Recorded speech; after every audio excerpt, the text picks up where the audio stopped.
Hello, everybody. Welcome back to Pink and Channels. I'm Connor Southwell, and I'm delighted to be joined by former Norwich City footballer Paul McVeigh. Paul, as we've already discussed, you are a very busy man nowadays, so thank you for fitting in time to talk with us.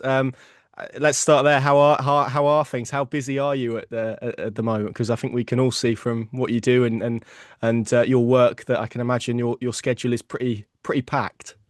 It certainly is. Well, first of all, Connor, thanks for having me. Secondly, my managing director of our business, the Leadership Club, says that busy is what we are, not who we are. So first of all, I'm very well. Yeah, just I'm at a point in life where I probably couldn't be more grateful for how things are going.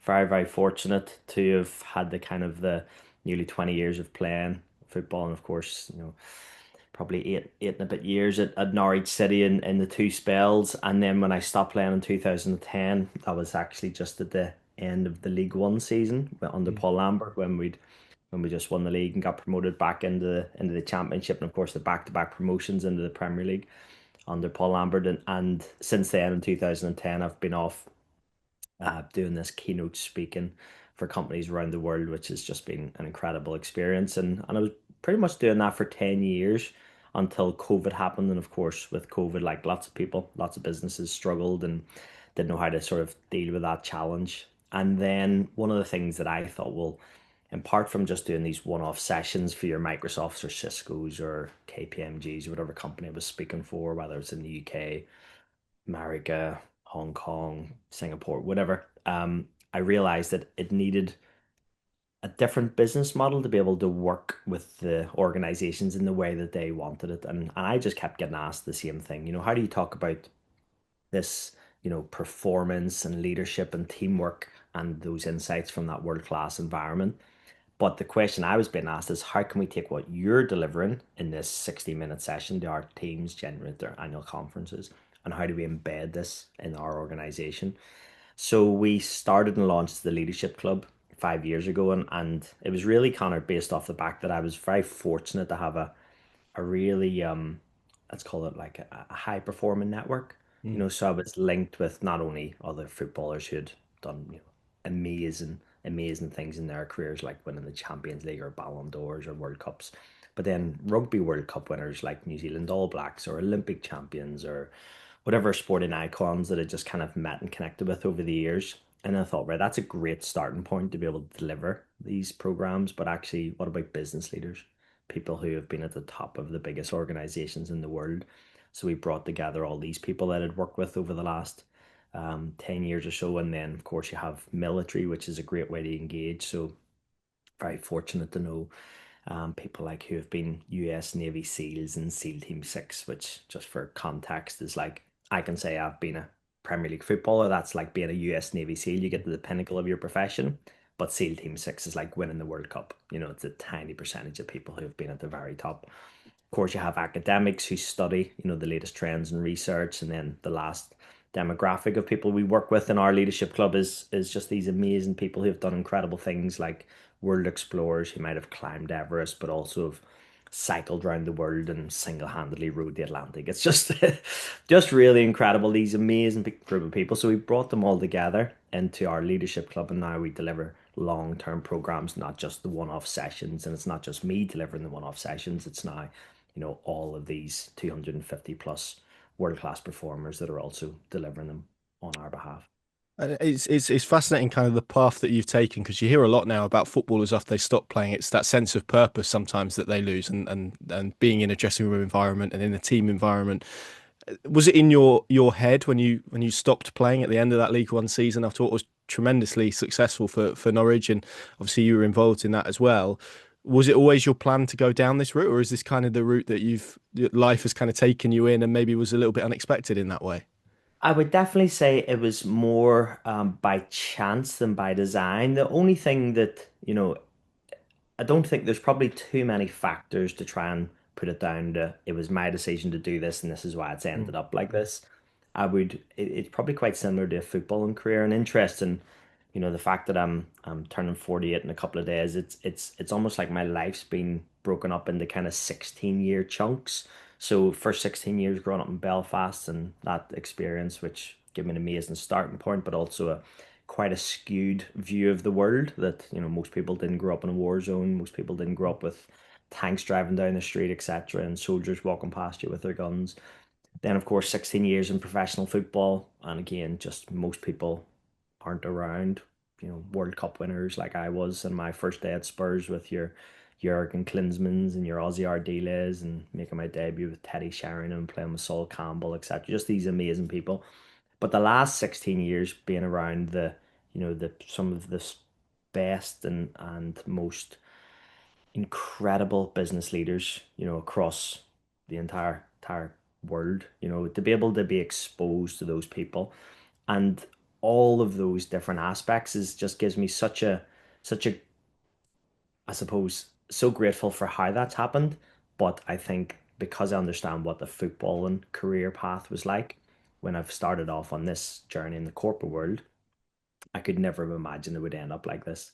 Because essentially, what I wanted to do was I wanted to take the insights and experiences I'd had in this, what I call the most ruthless and competitive industry on the planet, and how do we actually bring this into the corporate world.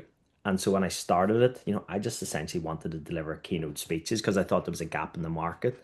Mm. And to go 16 years later, obviously I've been very fortunate, just spoke for Google a couple of weeks ago. I'm speaking for Microsoft in a couple of weeks for the fourth time. To go from that to then suddenly going, we now have a leadership club where we have these amazing people who work with us delivering programs to the biggest companies in the world at the senior level, the C-suite level, to next year, Connor, in February next year, we're about to launch our platform, and it's a global technology platform called Speakify, where we're essentially trying to do what Airbnb did for the travel industry, but Mm. for the global events industry. So currently, the global events industry is a $1 trillion market, and in that space, people like me normally get booked, and that is taking probably anything from 4 to 5 months. So if a Cisco, a KPMG, a PwC, whoever are reaching out to me to try and get me to speak at their event, between 3 to 4, 4 or 5 months from the starting point of reaching out to actually me going and delivering the session. And on our platform next year, we're going to have that not in 4 or 5 months, but in 4 or 5 minutes, so that the speakers around the world, in whatever country in the world, in whatever topic that speaker is an expert in, they will be able to be matched through obviously the AI element of our platform to be able to match with the corporate who's looking for that event. And then, of course, you're not only going to be able to do that, you also be able to, get all the contracts, the invoice, and all the things that currently is just such a long-winded way of doing it. Mm. So, hi, you're probably a little bit young for this, Connor, but in the 80s and 90s, if you wanted to book a holiday, pretty much the only way you could go and do that, apart from going on CFAX, which is probably a different conversation to try and explain CFAX to you. But you'd have to walk into a travel agent and Mm. go, I want to book a holiday. 4 months later, you might actually have the holiday booked.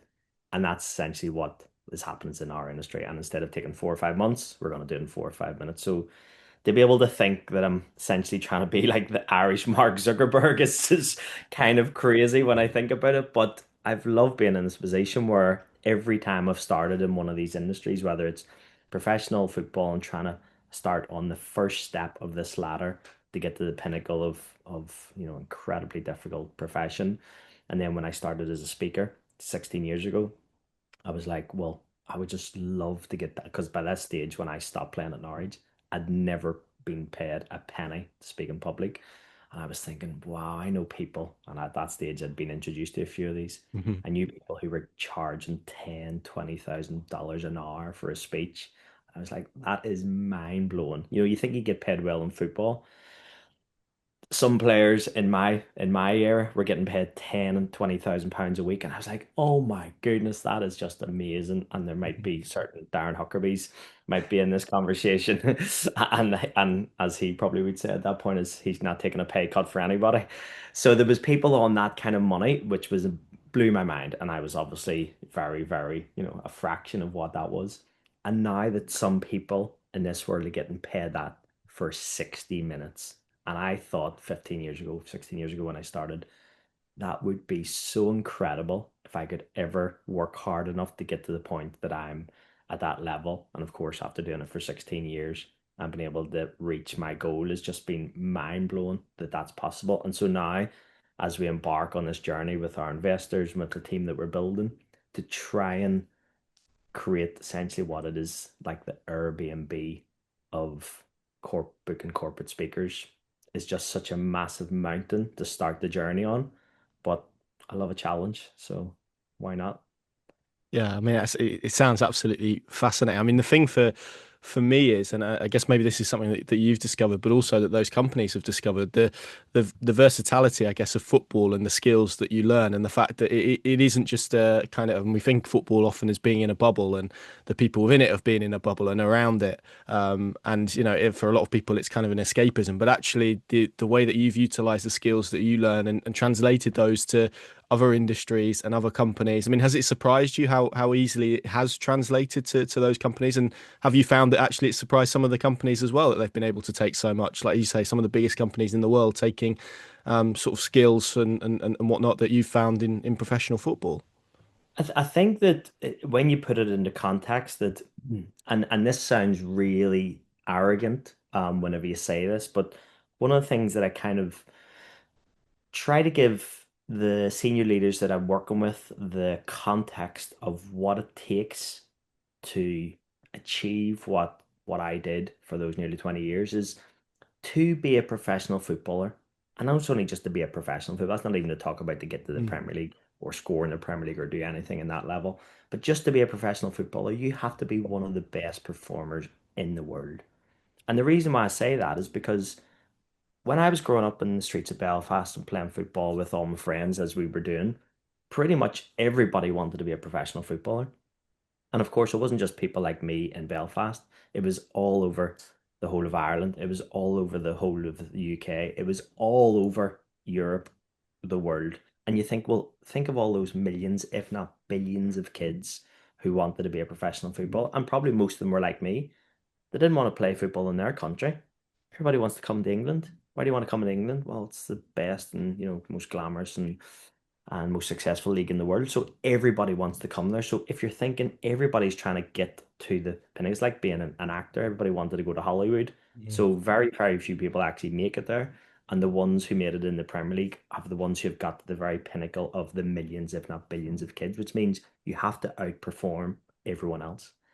And so whenever you think about it in that context, the people who are being I don't know, let's call them a director at an organization. I don't know whether they grew up wanting to be a director of an organization or wanting to be a senior manager or whatever they wanted to be when they were kids. I don't know. But they probably didn't have billions of people they were competing against to be that role.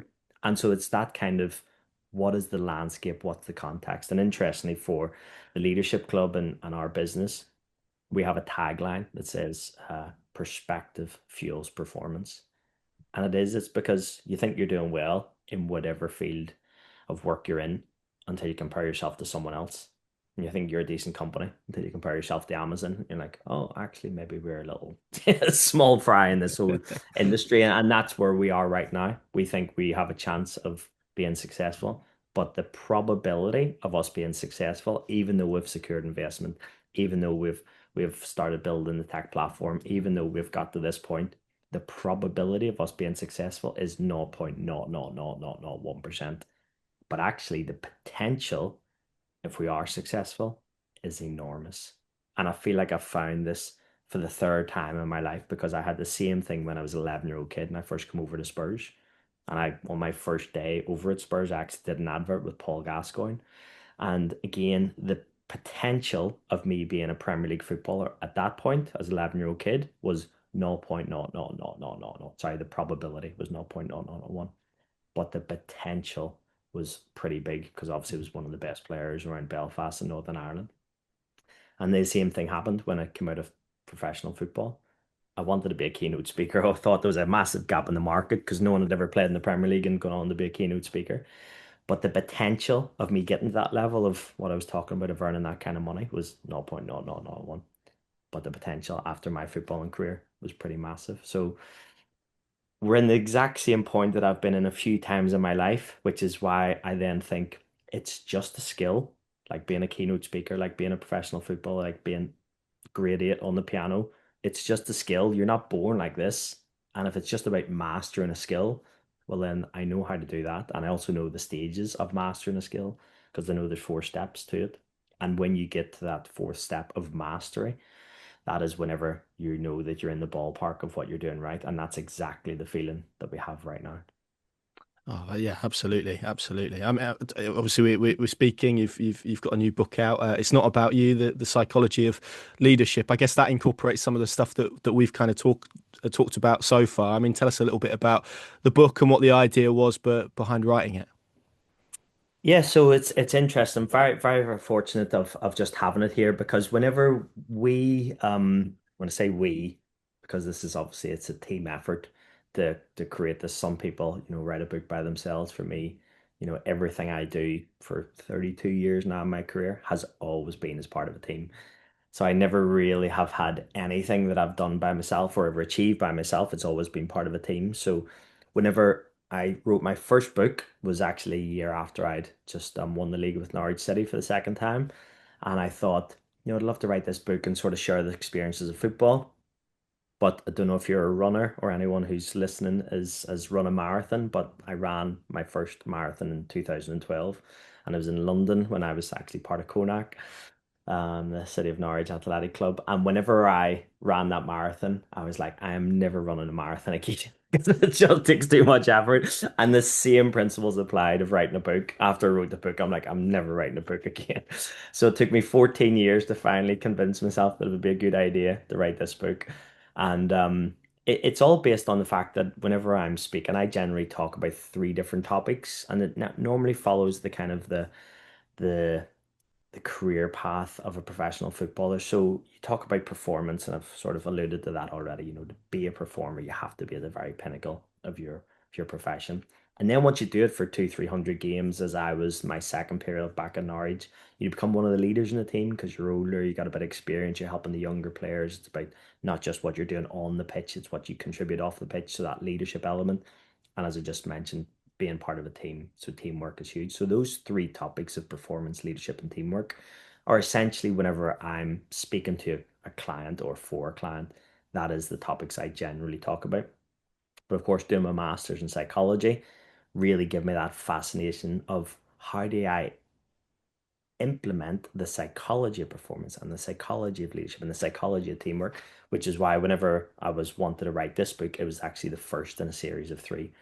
So this book that's come out now has taken just over a year to write, but then we're already started on the next book, which is going to come out at the end of next year, and then the third in this series is going to come out at the end of 2027. So the title of the book, The Psychology of Leadership, I thought was a bit dry, and I was saying to the team, what can we call it? We need to call it something different. And as part of the book, we interviewed 15 of our leadership club performers, so world-class experts. And one of the ladies in it was a female GM. She was the first female GM of a Major League Baseball team called Emily Jansen. And as I was speaking to her over in America, and I open up the conversation. So Emily, what is leadership for you? And the first thing she said, Connor, was, well, it's not about you, Paul. And as soon as she said that line, I was like, that's exactly what I've heard from these other 15 interviews that I'd been speaking to from the people like Alex Cruz, who'd been the CEO of British Airways, Mike Saray, who was the US Navy SEALs from SEAL Team 6, the Emmanuel Petits, the French World Cup winners, Matt Windle, actually, obviously the Yep. guy who was running Lotus Cars and then just got promoted to president of Lotus. So all these people who had spoken to were all coming back with pretty much the same thing that leadership isn't about you, it's about the people you're working with. And so it's not about you. The psychology of leadership is this book. And then next year, we're going to do it on It's All About You, the psychology of performance. And then the year after that is It's All About Team, the psychology of teamwork. Oh yeah, fascinating. Well, we will obviously leave links everywhere to Paul's book if that's something that interests you for sure. It sounds absolutely I'd fascinating. love you to be able to share because the thing is when I got my first book published in 2011, it was with Mhm. Bloomsbury, and you don't know if anyone's ever had the experience or try to get a book published, but 15 years ago it was you could only really do it with a publishing Yeah. house. There wasn't many other options, and so I was very fortunate that I had my first let's say conversation around getting the book published when I was or was introduced to Bloomsbury, and I went in with this kind of half-written manuscript, and they offered me a publishing contract, and I was like, okay, that seems pretty simple, but I appreciate that doesn't happen for everybody. And so getting it published 15 years ago with Bloomsbury was really good because you're a published author. But actually now the way the publishing landscape has changed, and actually because my network's grown around the world, the best way for me to do this was to publish my book on Amazon. So now you can just buy it on Amazon. So if one of my connections or colleagues or clients in Brazil wants to buy the book, they'll buy it today and it'll be delivered tomorrow. And if you want to buy it in Hong Kong, buy it today, get it tomorrow, so it just makes much more sense rather than trying to get it into the all the bookshops around the world. It's just easier to sell it on Amazon. So if you are gonna be kind enough to buy it, I would love I'd love to get a review because it's amazing how Amazon reviews are the single biggest drivers for the book sales. So yes, that's definitely something if you can put the links up for the book, Connor, but also encourage people to leave reviews, of course, only if they like it.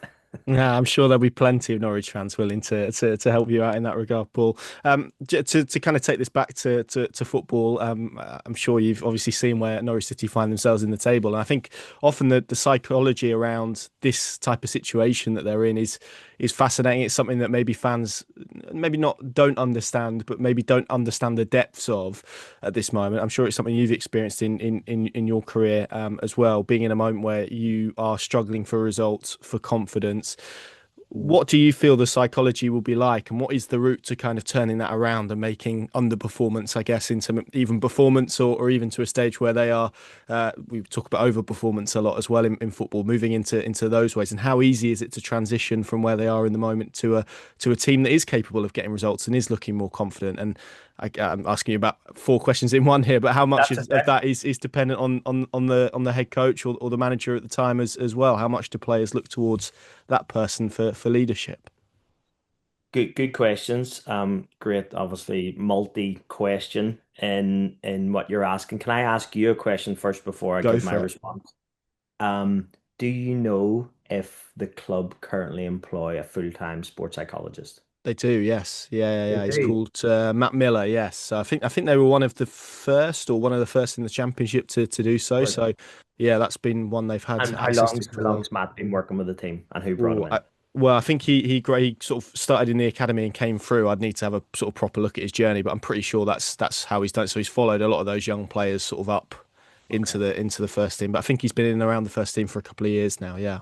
Okay, great. So again, that is, in my experience, a bit of anomaly. There's not Mm. many clubs. So, for instance, whenever I stopped playing, one of the first things I did because I love this whole world of mindset and psychology. So I went straight in and started working with the academy back in 2010, that first season that I'd retired. So obviously having the kind of like the Murphy brothers and Cameron McGee and Carter Morris and those guys all who went on to win the FA Youth Cup. And that was my first experience of going on the other side of not being a player and trying to help the players with their psychology. And so because we had a season with the youth team and then had a season with the first team working there. And then after 2 years, I left with Norwich City and went and had 5 years at Crystal Palace. So for those 7 years working with the two clubs, I was so astounded and probably disappointed at the real lack of buy-in Mm. from not only the players, but probably more the coaches around the psychology. And because when it got to 2015, I'd been 5 years away from my playing side, and I remember delivering a session to the academy at Crystal Palace, and they had Aaron Wan-Bissaka, who obviously went on to be sold for 50 million to United, and Tyreek Mitchell, who's now in the first team and obviously made his England debut. But I had those players in the team, and I just thought, I'm standing here talking a little bit about the psychology, a little bit about my playing stuff, and trying to get them engaged and try and give them a bit of an education and help them with it. But the more that I realized that I was coming away from my playing days, the more I realized I needed some sort of academic credibility, which is why I then started my master's in psychology. Mhm. And it took me 2 years. And when I finished in 2017, it was at that point, once I graduated with my master's, I realized it was like pushing water uphill and understanding that the amount of players, clubs, coaches who still have it as probably the lowest priority in the club was, as I said earlier, a little bit astounding. Interesting, last year I was asked to go back into a championship team and work with them on the psychology of the players. And again, I had the exact same experience because in 2017 I decided to step away from football. After 25 years playing and the psychology work, I just thought this is just not for me. I'm like, it's just beating your head against a brick wall here. And so last year I had another experience of it. And you know what? Nothing had changed in 15 Mm. years. So I'd be really interested to see if the work that Matt's doing, and if I had a conversation with him, I wondered how much progress he's actually making. But to answer your question of the leadership and how easily is it, it actually is, I'd say it's simple, but it's not necessarily easy. And the reason why I think it's simple is because at the minute, this really talented group of players, and interestingly, I just bumped into Charlie Wyatt at the Sun yesterday Mm. when I was doing a Talk Sport interview. And I just bumped into Charlie, and he was just talking about this player here. We've just signed him from Poland. We've just signed this guy from Czech Republic. We just signed it, and all these players they're not performing. And you Josh Sargent, who's been a brilliant goal scorer, and then Sonny's, he's on the halfway line scrapping. I'm speaking. I was actually in New York last week, and I met James Copland, who from New York Canaries, Yeah, yeah. and he's telling me the same thing. And all of these things about how these players, as you call it, underperforming, is because all of their focus, attention, and everything they're doing is properly on we're not winning, can't score, can't string two passes together. And yet we were in the exact same position in 2009 at the bottom of the league. This team full of Wes Hoolahan, Gary Doherty, Darrell Russell, all these different players, all in this team who'd just been relegated into the third tier for the first time, what, in 50 years, I think it Yes, was. yeah, correct. And suddenly, the start of the season under Brian Gunn, we'd had 3 or 4 games, nothing was happening, we weren't scoring, weren't playing well, no confidence, lower than a snake's belly, as they say, and just it wasn't going anywhere. And the only thing that changed? Paul Lambert walked into the dressing room, or I think it was in the porter cabins at the time, did his first meeting, and his first meeting said, "What are you doing?" Obviously, we translated from his Glaswegian accent to one that everyone else could understand. That was French coming from me. But we translated it from going, he said, "What are you doing at the bottom of the league? We need to win the league." That was it. So the only thing he did was readjusted our expectations. Now that is really, really basic. Like let's be honest, like a 7-year-old could get that. Mm. Stop trying to lose, start winning. And you see that just simple switch from here to here. And then we went on a 35 game unbeaten run. Suddenly Grant Holt scoring 35 goals, Chrissy Martin scoring goals, Wes Hoolahan's playing out of his skin, Russell Martin comes in, Fraser Forster comes in. You just have a completely different performance level based on the expectations, not just and this is probably quite key just to add in, not just on the expectations of we wanted to win the league, and that was his first line, we need to win the league. But what he also stopped was he raised the floor of what was acceptable. Now, at the minute, you'll have performances from players and things will be happening in the training ground and all around the team that actually the standards have dropped, not running as much, not making as many tackles, not having as many shots. So the standards should drop. So it doesn't really matter what your expectations are because if you can't reach them because your floor is so low, Mm. but actually, once you get to the point of going, this is the minimum standard, it's expected, which is why probably we scored, I don't know, how many goals in the last minute because it was just, well, we need to achieve this, but we need to have more players on the pitch. We need to run more. We need to have more shots. We need to have more strikers. We need to have more crosses. And all these things eventually just led to us going on and obviously winning the league. And then, of course, the squad itself had an amazing back-to-back promotion and then 3 years in the Premier League with essentially what was at the time a League One team. And that doesn't happen based on the technical ability of the players. That happens purely on the mindset and the standards and the expectations of Paul Lambert.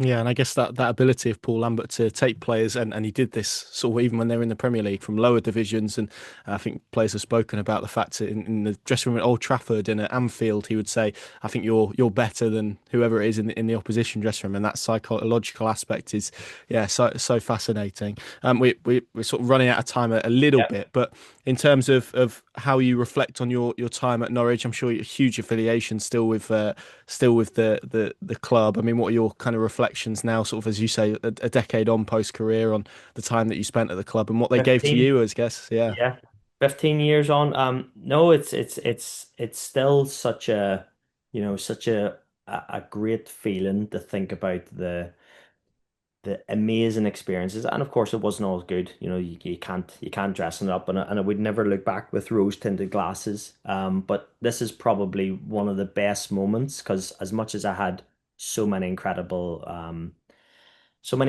moments as a player, so many incredible moments, kind of just being in and around the whole city of Norwich and the county of Norfolk, just having an amazing experience, which I lived there for 20 years in total. But interestingly, when I started and touched on, starting on that first day at Tottenham Hotspur in 1994, my first training session was with Jurgen Klinsmann. And because that, let's say, that encounter, which should have been a really positive one for probably all the other players who were playing with Jurgen on the day, I'm training with the World Cup winner for my first day at Spurs. But for me, it actually had a counterproductive impact on me because I actually started limiting myself and Mm. started talking to myself in a way that thought there's no way that I'm ever going to be a professional footballer if Jurgen Klinsmann is my benchmark. And so I always struggled to try and believe in myself that I thought, how can I ever achieve this when this amazing superstar is the kind of level? So having that as my first day, but interesting, probably one of my either most enjoyable moments or probably one of my proudest moments from my time at Norwich City didn't happen during my playing days. It was actually in the charity game whenever Inter Milan came over, Yes. Yeah. 25-year anniversary of the UEFA Cup run. And because it was Norwich City against Inter Milan, I was very kindly invited back with Brian Gunn and all the rest of the guys who organised it. And so on that day, of course, it was Norwich City against Inter Milan, and in the Inter Milan team was Jurgen Klinsmann. Now, this is 25 years after I'd met him, and Jurgen only had, well, you had lots of people that you play with over the years, but the fact that, I scored and he didn't on the day, that's something for another time. But I managed to catch up with Jurgen after the game, and I actually brought my Spurs debut shirt because he's still a hero. He was still, like an incredible guy. He was such a lovely guy anyway. And I brought my Spurs debut shirt from 1997 whenever I made my debut away at Aston Villa when Sir Gareth Southgate kicked me all over the place and Teddy Sheringham and I played up front together. But I got Jurgen to sign my Spurs shirt for that day. And what was really, really probably, as I say, probably the most proud or one of the proudest moments of my life was standing next to Jurgen Klinsmann 25 years after I'd first met him and finally felt like it was peer to peer, man to man, because I'd worked on me and my psychology and my beliefs of what I was capable for 25 years. And finally, standing next to him was just the most incredible feeling. And it happened in the reception area at Norwich City. Brilliant stuff, Paul. It's been fantastic to catch up. Huge good luck with the book, and as I said, we'll link it everywhere if you are interested in doing that. And obviously, good luck with everything that is to come in your way. And yeah, thanks for chatting with us. Pleasure, Connor. Thanks very much for having me.